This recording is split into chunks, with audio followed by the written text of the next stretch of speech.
Bonsoir et merci de nous ouvrir vos portes pour une rencontre poétique. Un peu de douceur dans un monde de brut. Installez-vous confortablement. Bon sabbat chez vous, saison 8 commence maintenant.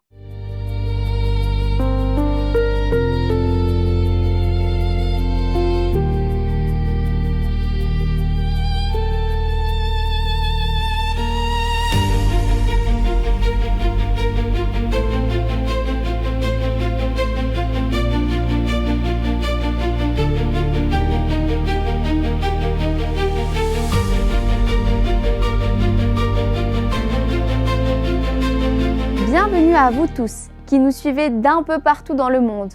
L'île Maurice, le Brésil, le Canada, la Côte d'Ivoire, la France et la Suisse bien sûr. Je ne sais pas quel temps il fait par chez vous, mais ici en Suisse, on s'apprête à entrer dans le printemps. La nature se réveille et on ne peut que s'extasier devant la belle création de Dieu.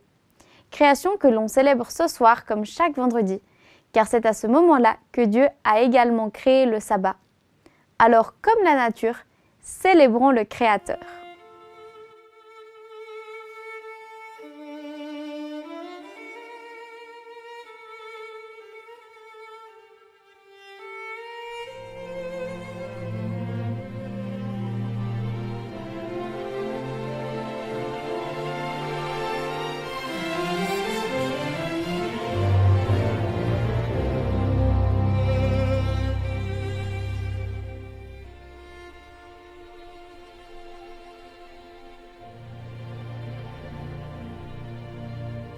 Le monde court toujours après le succès.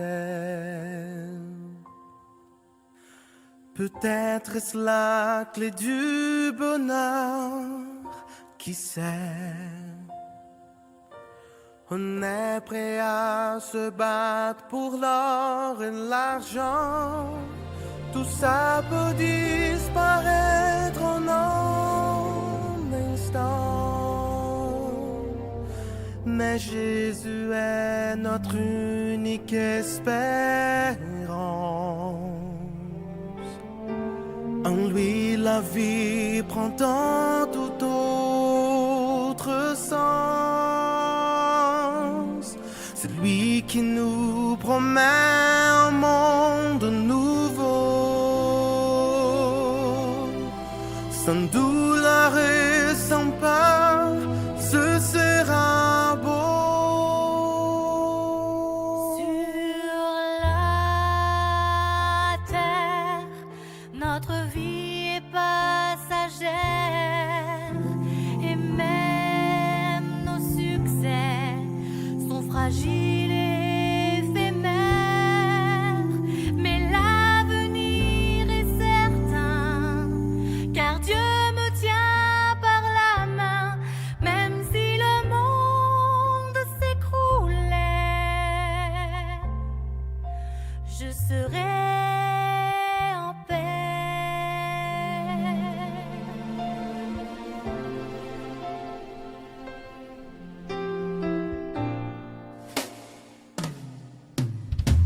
Remets ta vie entre les mains du Maître. Confie-lui tous tes projets, il agira. Le vrai bonheur sur terre, c'est de le connaître. Vivre ici-bas, mais dépendre du roi. Sur la terre, notre vie est passagère et même nos succès sont fragiles et éphémères. Mais l'avenir est certain, car Dieu me tient par la main, même si le monde s'écroulait, je serai en paix.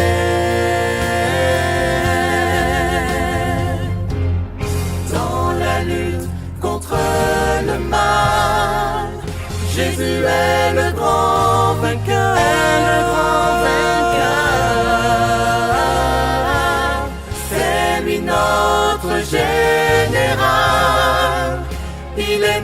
notre Rédempteur.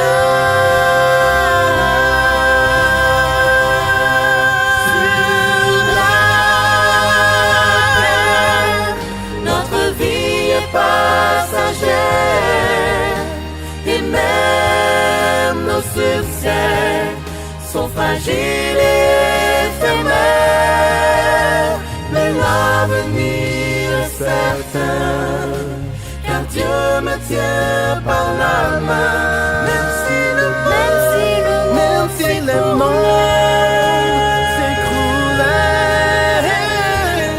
même si le monde s'écroulait, même si le monde s'écroulait,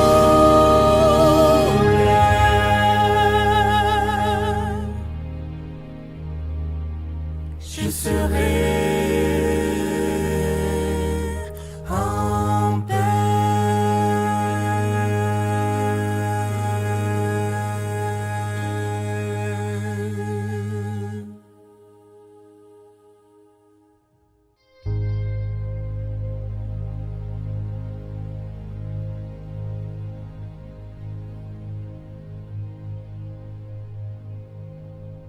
Aujourd'hui, nous allons explorer le psaume 119. Certains se demandent déjà avec appréhension si on va le lire en entier. En effet, c'est le plus long psaume de la Bible avec ses 176 versets. Vous imaginez bien qu'il y aurait beaucoup à dire et qu'on dépasserait largement le temps qui nous est imparti si on méditait la totalité des versets. Donc, on a choisi de s'attarder sur un seul verset. Et c'est très certainement le plus connu du chapitre, le fameux « Ta parole est une lampe à mes pieds et une lumière sur mon sentier ». Là, vous vous dites peut-être que c'est du vu et revu. Mais la Bible a toujours quelque chose de nouveau à nous apprendre. Alors ce soir, on va presser ce verset 105 jusqu'à en extraire un enseignement dont nous avons besoin. Et pour ça, je laisse la parole à Rivan dos Santos, professeur à la faculté adventiste de théologie en France. Écoutons attentivement.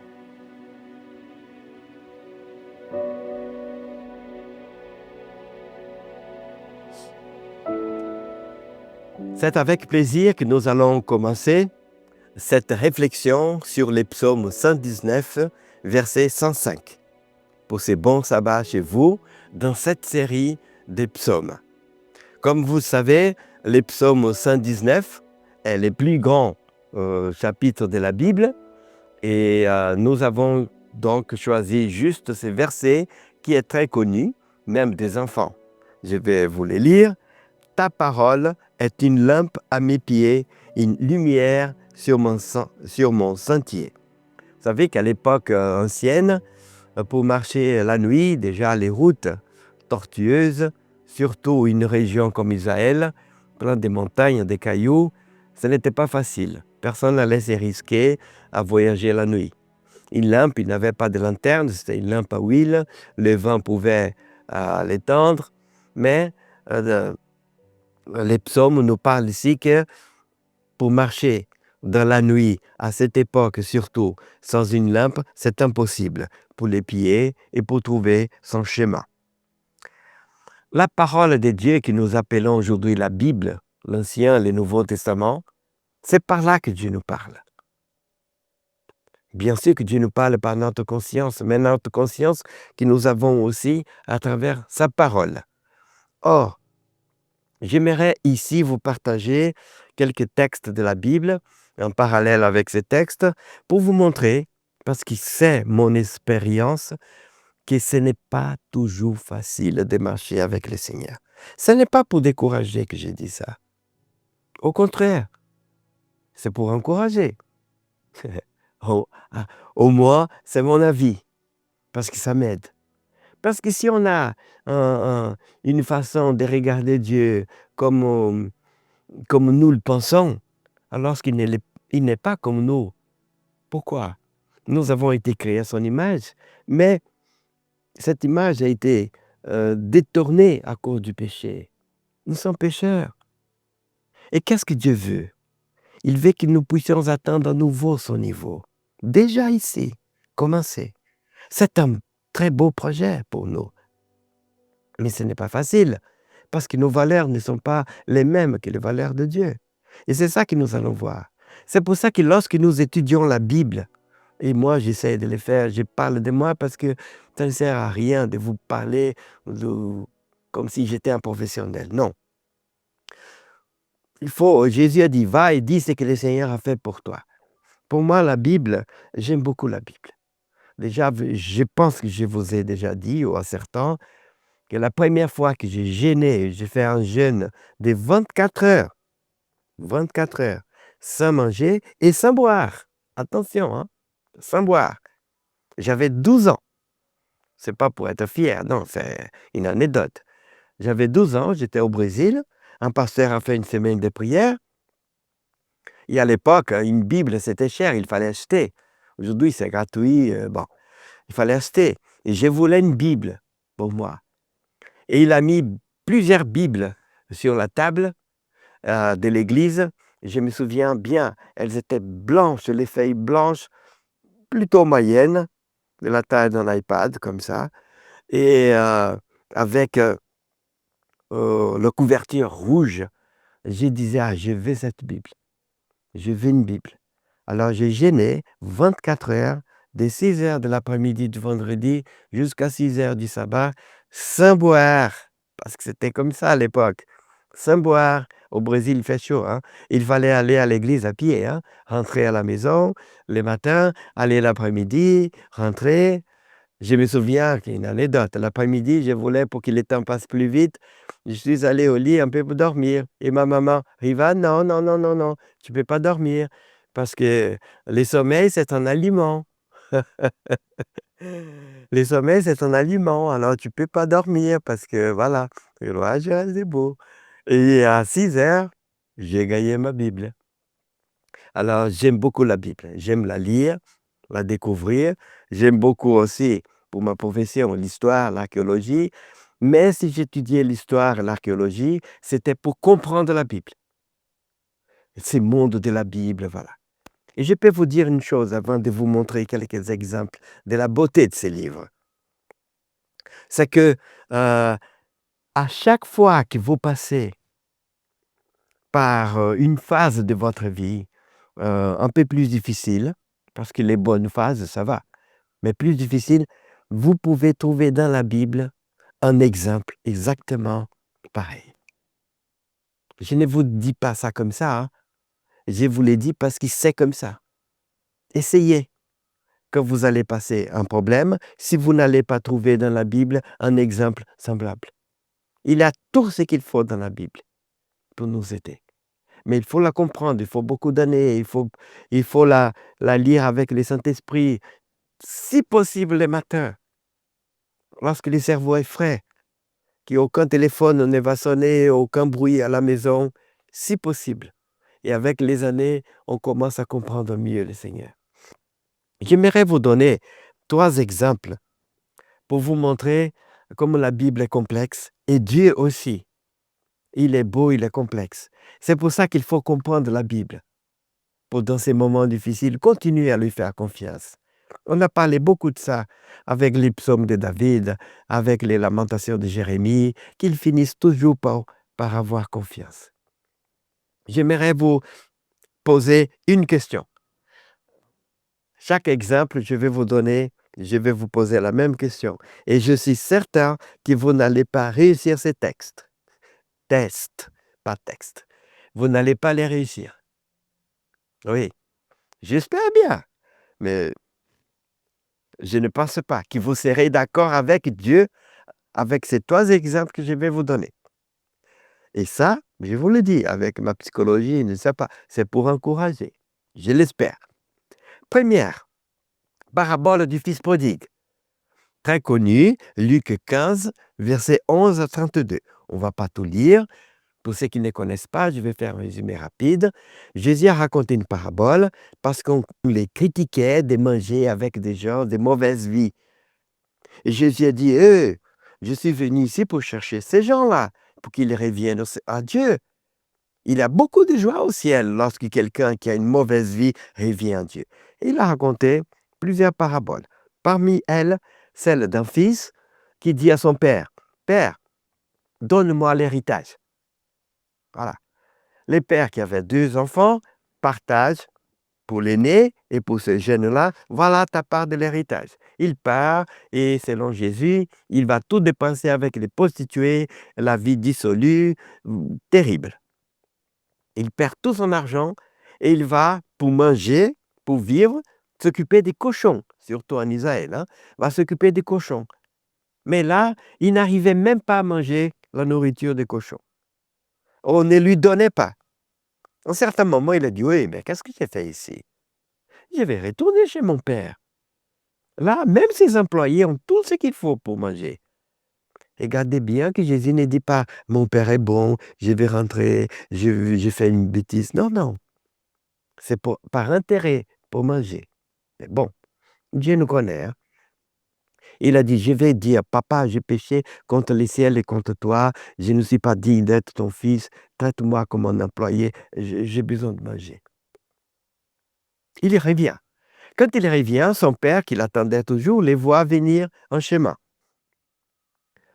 Et quand son père voit son fils qui vient, imaginez-vous, hein, comme il sentait, comme il était peut-être malade, son père vient, met sa cape sur lui, son manteau, un anneau, des souliers. Il dit aux employés, vite, vite, préparez là les veaux gras, l'animal que j'avais engraissé pour les jours où si mon fils venait. Et il est rentré. On va faire la fête. Il rentre. Alors, imaginez-vous combien de temps il faut pour tuer un animal, pour découper, pour cuire la viande, pour que son fils prenne un beurre. Voilà, minimum 2 heures. Je ne suis pas un spécialiste. Pourquoi je vous dis ça? Parce que vous connaissez cette parabole, mais on ne connaît pas ce qui va venir après. Ils vont commencer la fête, commencent à danser et tout, à manger, sans appeler les fils aînés qui étaient en train de travailler dans les champs. Jésus a dit que le soir, les fils aînés arrivent, imaginez-vous fatigués et tout, et il entend les bruits de la fête. Il appelle un employé, il dit, qu'est-ce qui se passe? Il dit, c'est ton frère qui est rentré et ton père a tué les veaux gras, ils sont en train de faire la fête. Il dit qu'il est enragé, il a une haine. Son père sort et dit, mon fils, qu'est-ce qui se passe? Oui, cet enfant-là qui a dépensé ton argent avec les prostituées, il rentre et toi, tu fais une fête. Et pour moi, tu n'as jamais fait une fête. Et son père dit, mais mon fils, toi, tu m'as toujours avec toi. Tout ce qui est à moi est déjà à toi. Mais ton frère était mort, il est revenu à la vie. Il fallait qu'on soit dans la joie. Et la parabole finit comme ça. Mais maintenant, j'aimerais vous poser la question à vous, parce que je me pose aussi à moi. Est-ce que vous seriez d'accord que votre frère, votre sœur, c'est pas, qui a dépensé l'argent de la famille avec la vie dissolue, revienne et vos parents fassent une fête, ne vous envoient même pas un SMS alors que vous êtes à côté là. Viens mon fils, ta sœur et ton frère est arrivé, on va faire la fête. Non, on ne voit pas. Dans la parabole du fils prodigue, il n'a pas envoyé un serviteur avec un cheval mule chercher son fils aîné qui était en train de travailler, pas plus d'1 ou 2 kilomètres, hein, dans les champs autour du village. Il aurait pu dire, pendant ces 2 heures ou 3 qu'on prépare l'animal et tout, va appeler mon fils pour qu'on va commencer. Non, on commence la fête et on ne l'appelle même pas. Est-ce que vous seriez d'accord? J'aimerais savoir si une seule personne serait d'accord. Si cette personne dit, bien sûr que je serais d'accord, cette personne est vraiment transformée. Parce que j'ai médité sur cela. Et la leçon que j'ai tirée pour moi, c'est que Jésus voulait en parlant de cela, que s'il avait vraiment, ses fils aînés, un amour tel que l'amour de Dieu, il aurait dit, mais papa, je t'aime. J'étais triste de te voir triste. Je suis très content que ton fils est rentré, parce que maintenant tu es content, papa. Et tu as bien fait de commencer la fête tout de suite. Ça ne veut pas dire que tu ne m'aimes pas. Je sais que tu m'aimes. Tu as bien fait, papa. Non, je sais que tu m'aimes, pas de problème. Je sais que c'est difficile hein, quand je dis ça. C'est un altruisme incroyable. Mais c'est ça qu'il aurait dû faire. Parce qu'aimer, c'est vouloir les biens de l'autre avant les siens. Et si le fils aîné aimait vraiment son père, il disait, mais papa, tu as eu raison de faire la fête avant de m'appeler, pas de problème. Je sais que tu m'aimes. Et je sais que toi, tu allais dire, non, mon fils ne va pas être mécontent. Voilà. Mais je ne vais pas m'attarder plus parce que le temps passe. Mais j'aimerais vous lancer le défi de continuer à réfléchir sur ces points-là. Ils ont commencé à faire la fête sans appeler l'autre. C'est ce que Jésus dit. OK? Voilà ce que ça veut dire marcher avec le Seigneur, les comprendre. Je vais vous donner un autre exemple rapide. Lorsque Jésus ressuscite, la Bible dit dans Marc 16, 9 à 11, et Jean 20, qu'il est apparu d'abord par sa maman, qui était au pied de la croix, qui a vu son fils mourir, qui a vu les corps de son fils dilacérés par les coups de fouet romains, qui a vu son fils crier au moment de la mort. C'est pas à elle qu'il apparaît. Lorsqu'il ressuscite, normalement, on attend comme des êtres humains normaux que Jésus, le Fils, aille vers sa maman, ses frères, dire « Maman, je suis là, j'ai ressuscité, ne t'inquiète pas, voilà la victoire. » Non, il apparaît, la Bible dit, à Marie-Madeleine, dès laquelle il avait expulsé 7 démons, en détail. Qu'il avait expulsé 7 démons. Il n'apparaît pas à ses disciples qui avaient tout quitté, famille, enfants, tout, pour les suivre pendant 3 ans et demi. Non, il apparaît à cette femme qui n'était même pas disciple, était disciple, mais pas comme les autres, et qui avait une mauvaise réputation d'une femme possédée par les démons avant. Il apparaît à cette femme, pas à sa mère, pas à ses disciples. Est-ce que vous êtes d'accord? Si vous étiez là à cette époque, puis vous étiez la maman de Jésus, frère, les disciples, qui avaient tout investi en lui, vous seriez d'accord qu'il apparaît à cette femme? Et après, il dit, va dire à mes disciples que je vais au ciel, voir mon Père, que tout a été bien fait, et après, je parle avec eux. J'aimerais savoir si l'un parmi vous, vous pouvez écrire, envoyer un message. Oui, je serai d'accord, je serai très content. Vous êtes vraiment une personne qui a atteint un niveau de compréhension et d'amour de Dieu incroyable. Parce que je ne crois pas qu'une mère, un enfant qui est passé des années à l'étranger, quand il rentre, il va d'abord voir ses amis avant de venir chez elle, alors qu'elle est à côté. Vous voyez comme c'est difficile de marcher avec le Seigneur, de les comprendre. Mais si nous lisons la Bible, nous allons voir peut-être des leçons que j'aurais pu tirer, mais le temps ne nous permet pas. À mon avis, pourquoi Jésus est apparu à cette femme? Tout naturellement, parce que c'est elle qui va, tous les évangiles disent, c'est elle qui va au tombeau au petit matin pour nettoyer les corps parce qu'elle n'a pas eu le temps. C'est pas sa mère, c'est pas ses frères, c'est pas les disciples. C'est cette femme-là. Et certains évangiles disent qu'avec 2 ou 3 autres, c'est Marie-Madeleine qui va samedi soir déjà acheter des parfums et tout pour nettoyer les corps du Christ. Et au petit matin du dimanche, voilà, c'est pas sa mère qui a fait ça, c'est pas son frère, ses frères, ses sœurs, ou non, les disciples. Alors il est ressuscité, il était là près du tombeau, il voit cette femme qui est là, et la Bible dit qu'il apparaît, il dit Marie, c'est moi. Elle a dit, oh, Rabboni, mon maître. Elle dit, ne pleure pas, Marie.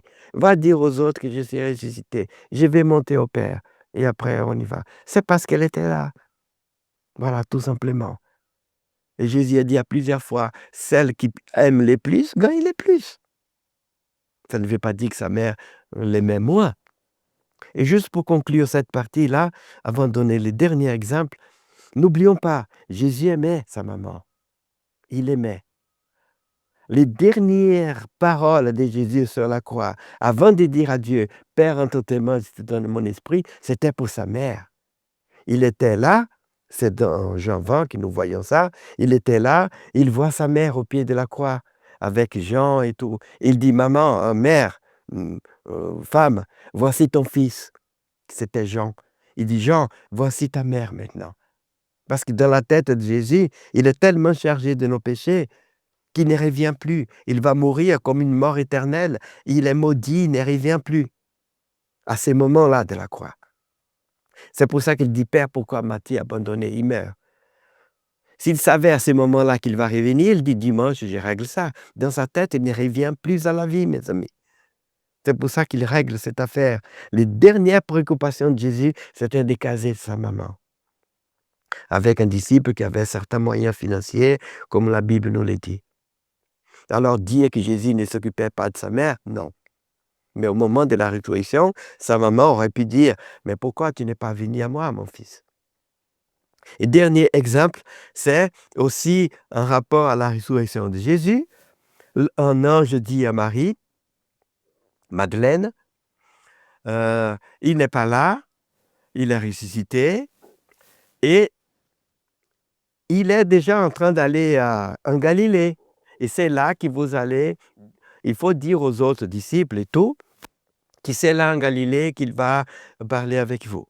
Comme il vous avait déjà dit. Alors vous voyez, ça semble simple cette phrase. Mais si on ne médite pas, elle a une richesse incroyable. Entrons dans les contextes.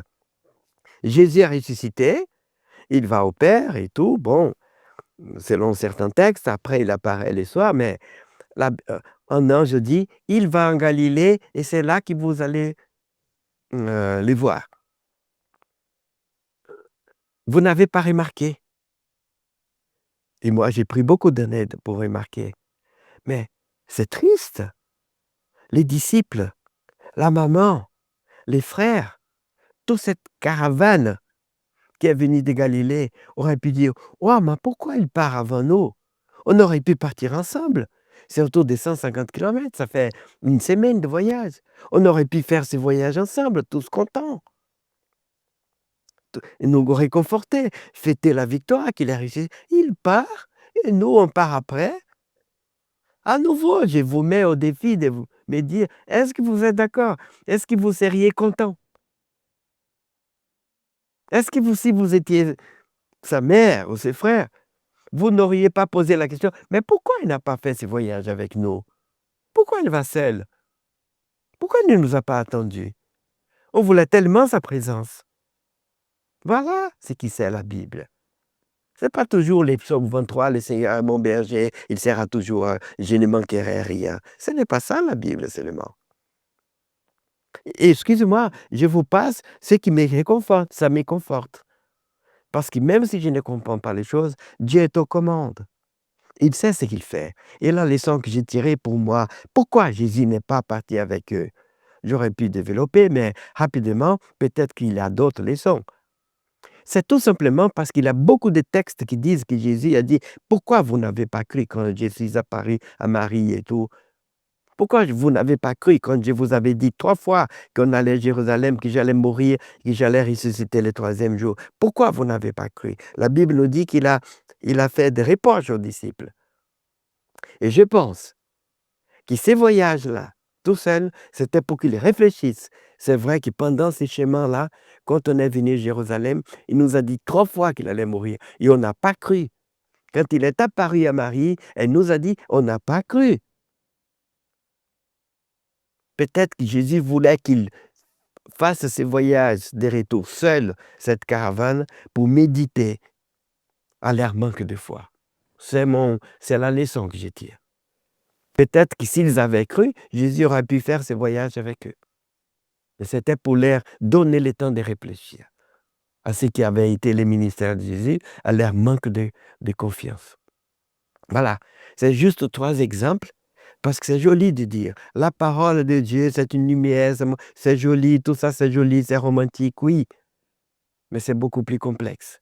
Et c'est cette complexité qui me donne à moi aujourd'hui, à mon âge, la force de dire, waouh, Dieu est beau, Dieu est bon, comme dit David. Quelle est belle la parole de Dieu. Comment Dieu peut valoriser certaines personnes sans dévaloriser l'autre. Et comment Dieu me met au défi de dire, Ivan, tu vois, j'ai guéri cette personne. Elle avait une maladie terrible. L'Église a prié, elle a été guérie. Toi, tu as la même maladie. L'Église entendait prier, mais je ne veux pas te guérir. Et toi, tu vas toujours m'aimer, hein? Attention. C'est ça notre Dieu. Excuse-moi, les exemples ont été un peu durs, mais je vous transmets ce que j'ai. Je ne peux pas vous transmettre d'autres choses. Ça me fait du bien de savoir que tout n'est pas toujours aisé, mais le Seigneur est avec moi. Et avec tous ces psaumes et toute la Bible, j'ai appris que marcher avec le Seigneur, c'est un défi. Et il faut toujours faire comme David et les autres. Mais j'ai confiance en toi. Mais toi, tu es mon refuge. Mais je chanterai à toi.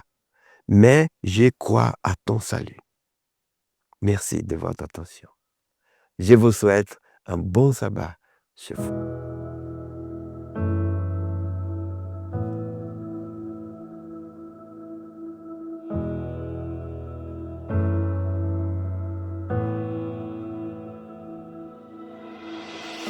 Je ne sais pas de quoi demain sera fait, mais je suis certain que tu m'y attends déjà. Je ne connais pas toutes les lignes de ton projet, mais je sais qu'il s'accomplira. À chaque nouveau matin, c'est nouvelle bonté. À chaque nouveau défi, c'est nouvelle grâce. Tu n'es pas du genre à laisser tomber, et tu ne vas pas commencer avec moi. Non, tu ne vas pas commencer avec moi.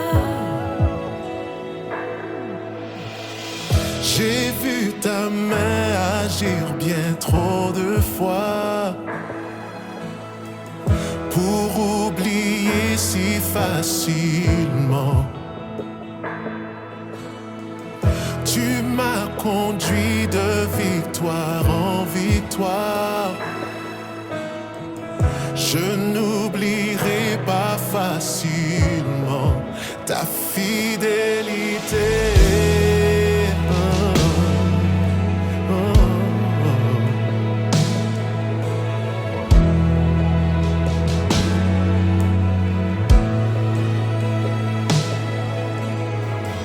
Ta parole ne revient jamais à toi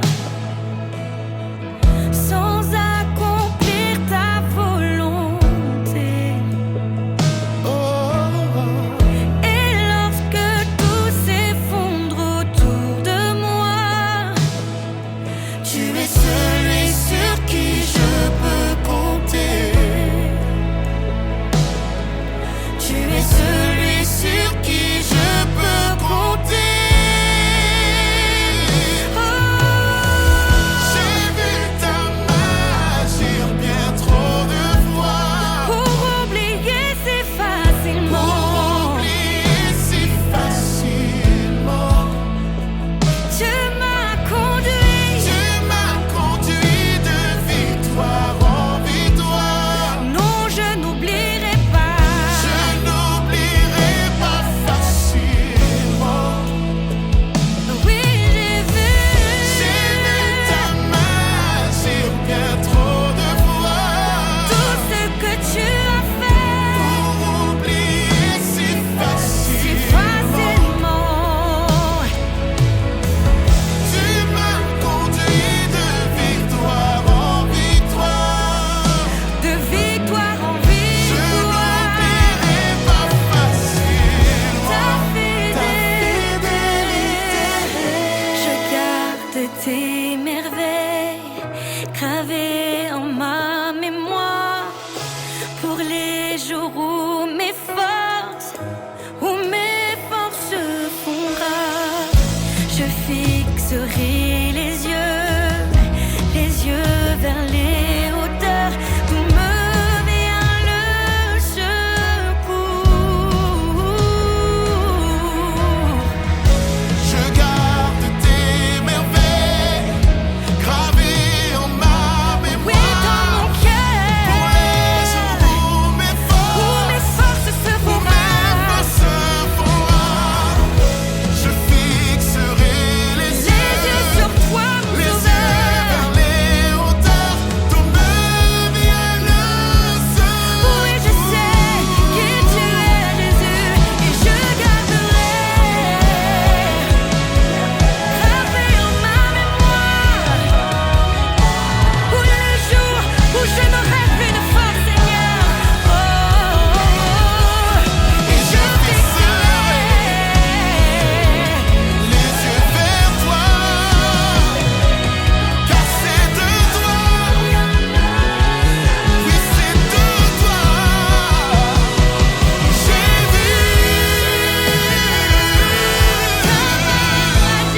et je vous invite à la prière. Merci Seigneur notre Dieu pour nous apporter une fois de plus du réconfort par ta parole. Bien évidemment que notre cerveau attaqué par les péchés, notre corps, nos valeurs sont tellement différentes, Seigneur, des valeurs que tu nous proposes. Mais par ton esprit, par un cheminement calme, investi dans les temps, investi dans l'étude de ta parole, dans les actions, dans les pardons de l'autre, nous pouvons croire à toi, Seigneur. Nous pouvons grandir avec toi. Que ta grâce soit avec nous tous, Seigneur. Et je demande comme d'habitude, avec toute humilité, d'une façon spéciale, pour les personnes qui souffrent, Seigneur, en cet instant, et qui ont des difficultés de toutes sortes, qui sont découragées, qui sont frustrées, que tu puisses les conforter, Seigneur, à travers d'autres personnes et à travers ton esprit. Au nom de ton Fils Jésus-Christ, merci pour tous ces enseignements de ta parole. Amen. Merci au professeur Rivan Dos Santos pour son regard sur ce verset si connu. La Bible est un livre qui ne tarit pas de sagesse pour nos vies. En ce jour de sabbat, plongeons dedans, même si c'est pour relire des récits ou des passages que nous croyons déjà connaître par cœur. Et si vous ne savez pas par où commencer, parcourez notre chaîne YouTube. Suivez-nous sur YouTube, sur TikTok ou sur Instagram. Espoir Média partage régulièrement des petites vidéos ou autres qui peuvent vous encourager à ouvrir la Bible. Et bien sûr, à vendredi prochain 19h30 pour l'étude d'un nouveau psaume. D'ici là, bon sabbat chez vous.